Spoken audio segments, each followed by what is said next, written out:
Professeur Aït Qadi Mina, secrétaire générale de la Société marocaine de pharmacie hospitalière et pharmacienne chef de la pharmacie de l'hôpital Ibn Sina.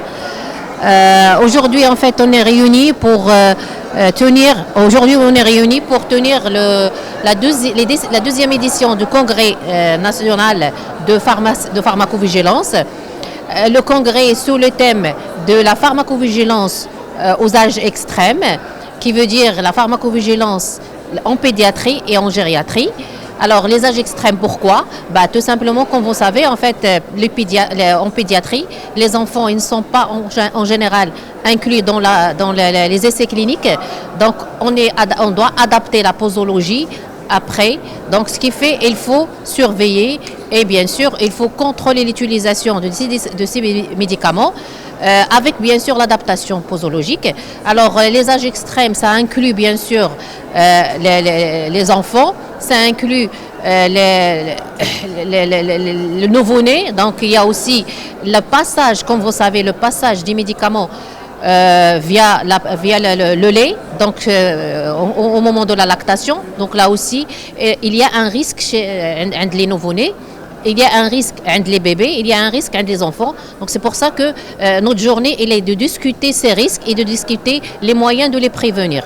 Alors pour les sujets âgés, pour les sujets âgés, en fait, on sait que c'est des personnes qui sont vulnérables parce qu'ils sont déjà polymédiqués et ils présentent beaucoup de pathologies associées.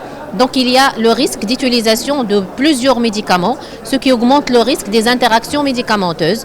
Et bien sûr, il y a plusieurs facteurs qui font que le risque d'utilisation de ces médicaments avec l'apparition des effets indésirables, il est aussi élevé chez cette population.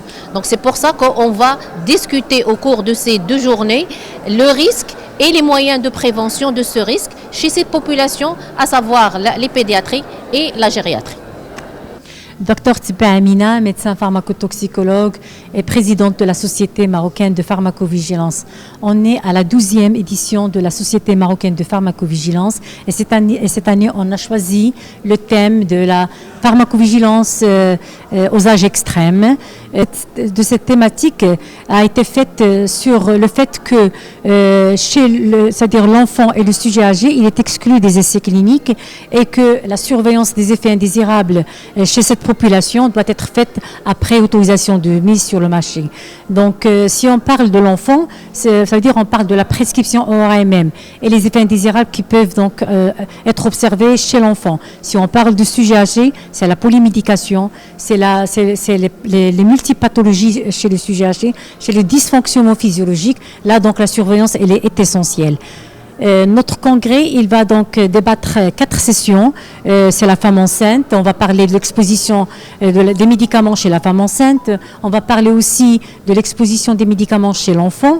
On va parler de l'exposition chez le sujet âgé. On va parler de la pharmacovigilance des vaccins et passer en revue les vaccins de Covid. Donc voilà. Donc espérons que toutes les congressistes qui sont là trouvent des réponses à leurs questions et que j'espère à ce congrès un bon succès.